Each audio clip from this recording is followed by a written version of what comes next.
Previously on the Originals, Hope turned the werewolf Henry into a hybrid, which led him to kill a vampire. Desperate for her father's attention, Hope hid her mother, forcing Klaus to return to New Orleans. When Klaus and Freya came to find Haley, they discovered her coffin covered in blood, but Haley was missing. Henry was sealed inside a wall as punishment for his mistake, but a mysterious figure removed the bricks imprisoning him. Not long after, Hope discovered Henry's corpse. Henry had been brutally gutted, his heart torn out and his body hung up for display. The long peaceful town of Chicken Wing is now rife with undercurrents, as an unknown force sets its sights on the Michelson family. During this time, Elijah had spent 7 blissful years in a passionate romance with his new girlfriend. He solemnly confesses his love to Antoinette, then pulls out a massive engagement ring. Antoinette is deeply moved, but she doesn't immediately accept. She says such a beautiful moment cannot go without a champagne toast. Antoinette returns to their cottage to fetch the champagne, but a stranger is already waiting for her. Klaus rudely smashes Antoinette's champagne,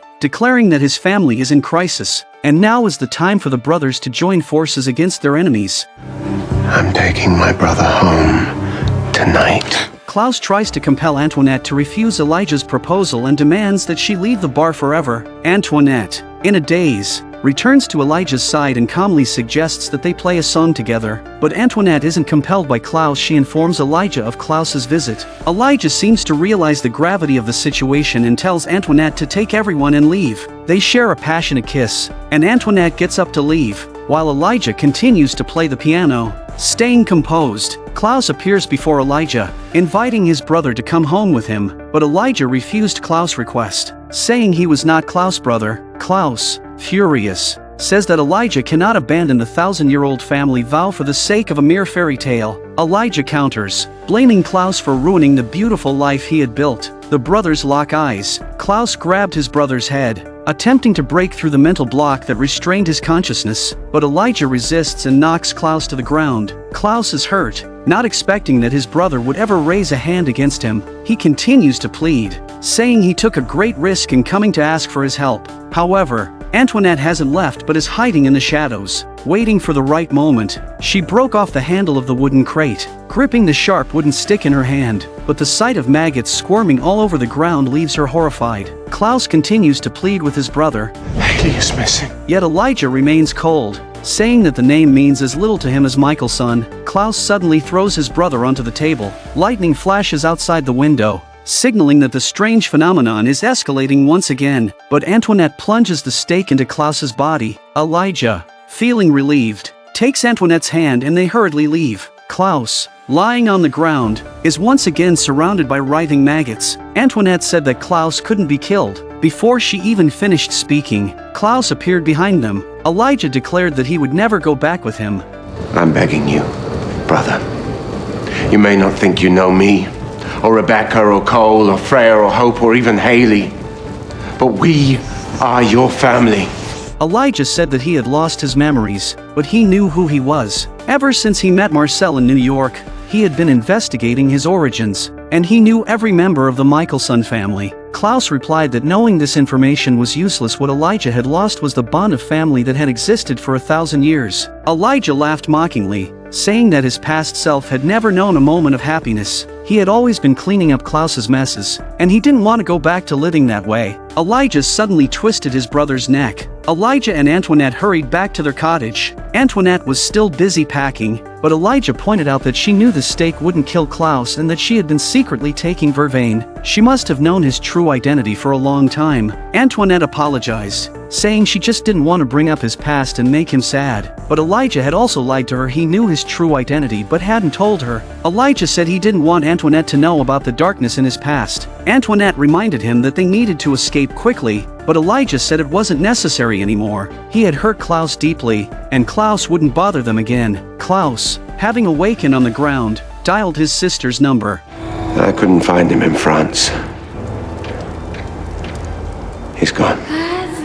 To show his determination to say goodbye to the past, Elijah takes off his daylight ring and throws it into a cardboard box, then gets down on one knee and asks Antoinette to marry him. Antoinette accepted. They kissed each other passionately, but Elijah said there was one more thing he needed to do. He took the box and stood by the window. Without hesitation, he pulled open the curtains, allowing the blinding sunlight to ignite every inch of his skin. Along with the box filled with his past, he was reborn from the flames. Having lost his brother, Klaus completely lost his mind. No sooner had he returned to New Orleans than he provoked the city's 3 major supernatural factions. He baselessly accused the werewolves, vampires, and witches, claiming that each of them had a motive to harm Haley. He demanded that they find Haley as quickly as possible to prove their innocence, and he threatened everyone, saying that if Hope didn't see her mother by sunset today, he would call all his siblings back and let the entire city face the wrath of the Michelson family. Even the humans Klaus compelled them all to join the search. Marcel said Klaus had gone mad. While Hope found a lot of maggots in the school cafeteria,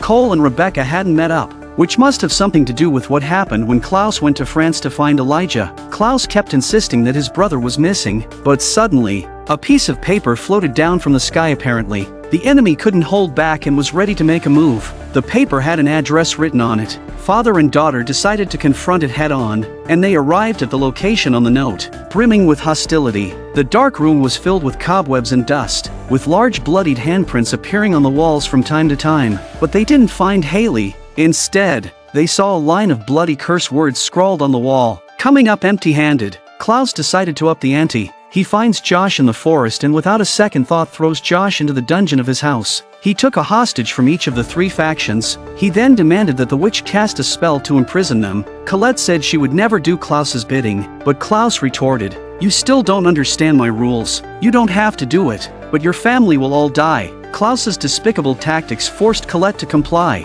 Vincent was also casting spells at the scene of the crime, certain that the kidnapping and abuse weren't the work of his witches, but Marcel couldn't guarantee that it wasn't someone from his own side. Ivy rushed in, saying that Klaus had taken 3 hostages and threatened that if Haley wasn't found by sunset, all the hostages would die. Klaus's heavy-handed approach first drew Marcel's ire. Marcel took the initiative to confront Klaus, demanding he release the hostages. But Klaus remained stubborn and instead mocked Marcel, saying his people weren't as obedient as he thought. Klaus tossed Marcel 3 letters, instructing him to deliver them to the leaders of each faction. Marcel reluctantly gathered Lysina and Greta. Greta, however, questioned why they should even care about Haley. Arrogantly, she pointed out that Haley wasn't part of the vampire faction and then turned to blame the chaos on the hybrid. Henry. Lysina didn't hesitate to start arguing with Greta. Marcel couldn't take it anymore. He grabbed both women by the throat, warning them that if Josh died because of this, they would all go down with him. As nightfall approached, the search efforts had yielded nothing. Marcel accused Klaus of using his heavy-handed tactics to freeze the entire city in fear, causing all the factions to halt their searches and turn on each other in suspicion. But Klaus responded that he had spent the past 1,000 years doing exactly that, using his enemy's fear to protect his family. He finally opened up to his son, telling Marcel everything that had happened to him in France. He's gone. Marcellus, he's gone. Marcel, trying to be supportive, patted Klaus on the shoulder, comforting his wounded heart and encouraging him to pull himself together, reminding him that Haley still needed him. Just then, someone tossed a mysterious small box into the foyer. They opened the box, puzzled, and found a piece of skin from Haley's shoulder inside. The momentarily calmed Klaus lost it again and turned to head to the dungeon to kill the hostages. Marcel tried with all his might to stop him, but Klaus easily knocked him aside. In the dungeon, Colette was opening a magical circle to escape. The werewolf was the first to encounter Klaus, and in a second, Klaus ripped out his heart. Colette quickly met her end at Klaus's fangs. Klaus was about to kill Josh when Vincent arrived just in time to stop his violent act. Hurting innocent people crossed Vincent's line. He snapped Klaus's neck and threw him into a coffin. Marcel remarked that Klaus had turned the entire chicken wing city upside down, yet they still had nothing to show for it. But Klaus replied that this was all part of his plan. Vincent and the witches worked with us. The wolves were prepared to die for their alpha, but the vampires... they did nothing but resist. Marcel then realized that they had torn the enemy's disguise to shreds. Klaus dragged a vampire to the window, pulling back the curtain. The warm sunlight quickly reduced the vampire to ashes. Seeing their innocent comrade meet a grim fate, Greta stepped forward and confessed that she was the one who kidnapped Haley. The next second, Greta was thrown into the Michelson family dungeon. Klaus showed no mercy, using extreme measures to force Greta to reveal Haley's location. but Greta mentioned a name that Klaus didn't even remember. It was the name of a man Klaus met in Germany in 1933 August. Klaus quickly recalled the years he spent disguised as a nouveau riche. He did have a brief encounter with August, but August was a terrorist, a notorious fascist known for his brutal slaughter of werewolves. Clearly, his widow had inherited his lethal tendencies. Greta demanded that Klaus seal the werewolf bloodline within Hope, making it impossible for her to create hybrids. Otherwise, she would kill Haley. Meanwhile, far away in romantic France, Elijah had no idea that his fiancée was also connected to this August. They caught a voyeur, only to discover that he had been obsessively spying on and photographing Elijah and Antoinette's daily lives. Realizing she could no longer hide her past, Antoinette had no choice but to confess everything to Elijah. She was the pianist in the background in 1933 that was also her first meeting with Elijah. She was August's adopted daughter, a pawn and lackey who came and went at her father's beck and call. Elijah rushed to the bar searching for Klaus but found only Antoinette playing the piano alone. Antoinette shared her frustrations about being trapped by August's side. Elijah, out of kindness, pointed her toward a way to escape the city and told her that Shanghai was a good place to start over. It was during this conversation that they exchanged names for the first time, and from that moment, Antoinette developed deep feelings for Elijah. She apologized to Elijah, admitting that she too had a past she wished he didn't know about. The two, each burdened by their own histories, decided to forgive each other and reconcile. To save her mother's life and make amends for her mistakes, Hope decided to join forces with her aunt to seal her werewolf bloodline. But before doing so, she mustered the courage to find her crush,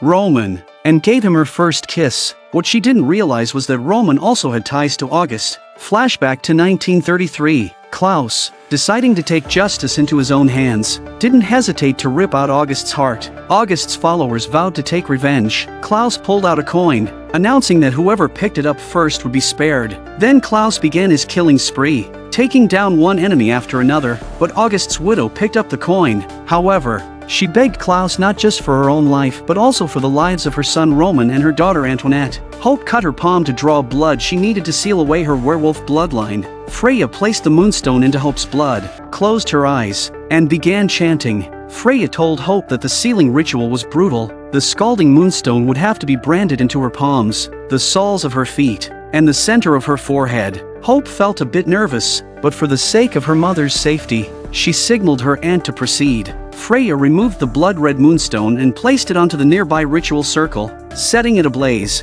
Flames licked at the blood-stained stone, turning it red-hot and scorching. Just as the stone was about to touch Hope's forehead, Klaus rushed in and interrupted the ritual. Klaus, who had once been sealed by his own mother, was determined not to let that same tragic fate befall his daughter. He accused his sister of being too cruel, but Freya argued that losing her mother would be more tragic than losing her powers. Klaus, unable to stay with his daughter for long, grabbed the bowl containing her blood and disappeared into the forest. Josh secretly brought Greta a potion to ease her pain, worried that if she died, they would lose their only lead to finding Haley, but he also agreed with Greta's pure blood ideology, believing that Hope should seal herself to reduce the number of dangerous hybrids in the world. Marcel pointed out that Josh was undoubtedly playing with fire by doing this. Marcel had now fully aligned himself with Klaus, but Josh hoped Marcel would consider the interests of the vampire community more. The two parted on bad terms. Two werewolves awoke from unconsciousness. Klaus forced them to drink Hope's blood. He intended to create more hybrids as punishment for Greta's defiance against the Michelson family. Meanwhile, Greta continued to play the victim with Josh, claiming that if she revealed Haley's whereabouts, Klaus would kill her immediately. Josh tried to reassure her, saying that as long as Haley was alive, Klaus would show some mercy. Josh had no idea that Greta was manipulating him. Seizing the moment, Greta pulled the iron nail from her palm and struck Josh down, mercilessly sinking her fangs into his neck. Roman finally decided to make his move against Hope. He told Hope that he just happened to know a witch who could complete the sealing ritual, but they would need to leave the school first. Desperate to save her mother, Hope didn't hesitate to agree to this risky proposal. Father and son arrived just in time to save the endangered Josh, but Greta had already vanished without a trace. Both men reflected on their mistakes. Marcel admitted he had been too merciful. Klaus confessed he had been too impulsive. Having failed in their first attempt, the two resolved to regroup, but they had no idea that Hope had already been taken away by Roman. Roman took Hope to a mansion in the countryside, where she unexpectedly found her long-lost mother in a dimly lit room. Hope hurriedly ran to her mother, but Haley's gaze was fixed intently on Roman, standing behind Hope. Before Hope could react, Roman clasped a pair of magic-suppressing shackles onto her wrists. Having escaped, Greta sought out Antoinette. She continued to play the victim in front of her daughter and her soon-to-be son-in-law, Elijah, claiming that her son had gotten involved with the youngest Michael's son and was now in constant danger of being torn apart by Klaus. But she was no match for Klaus and could only watch helplessly as her son was caught in peril. Elijah decided to help solve this problem. He put on his daylight ring once again and set off for New Orleans. Antoinette would join him after sunset. Caroline reached out to Klaus, informing him that Hope had run off with a boy. Caroline explained that the school's search team had found that the two kids were not far from New Orleans. They formed an impromptu search party and set off to find Hope. Hope refused to believe that the boy she liked so much could be the one responsible for hurting her mother, but she quickly recalled the time Roman had stroked her hair, realizing that he had used the moment to invade her thoughts. Roman insisted that if Hope sealed herself, Haley would remain unharmed, but Haley told him he was being naive. The enemy had always wanted her dead. Roman, however, was steadfast in his belief in Greta, because Greta was also his mother. Klaus and Caroline tracked Hope's phone. Caroline thought this was just a game between two kids. Klaus asked Caroline if she ever regretted meeting him. Caroline shook her head without hesitation, admitting that bad boys always caught her eye. But when she was with Klaus, she didn't even feel like herself. She said if they could do it all over again, Klaus might never have noticed her at all. But Klaus told her she had always been so radiant, making it impossible to ignore her beauty. This belated confession made both of them smile and put an end to their regrettable romance. Trapped in the mansion, Haley and Hope decided to play along with Greta's plan. They agreed to Greta's terms and decided to seal Haley's werewolf bloodline first. The witch quickly began casting the spell on Haley. The searing moonstone tortured Haley to the point of unbearable pain. When the witch was about to brand the moonstone onto Haley's forehead, Haley kindly asked her daughter to turn away. Haley's screams of agony echoed in Hope's ears. The spell was completed. To verify if the spell had worked, the witch pulled Haley's hand into the sunlight. The scorching rays burned Haley's hand. Haley had become a true vampire, but with that came her freedom. She quickly sank her fangs into the witch's neck. Hope immediately took down Roman. Hope and her mother rushed toward the door, but as they opened it, Hope suddenly stopped. Haley didn't have a daylight ring. She couldn't leave the house. But you can.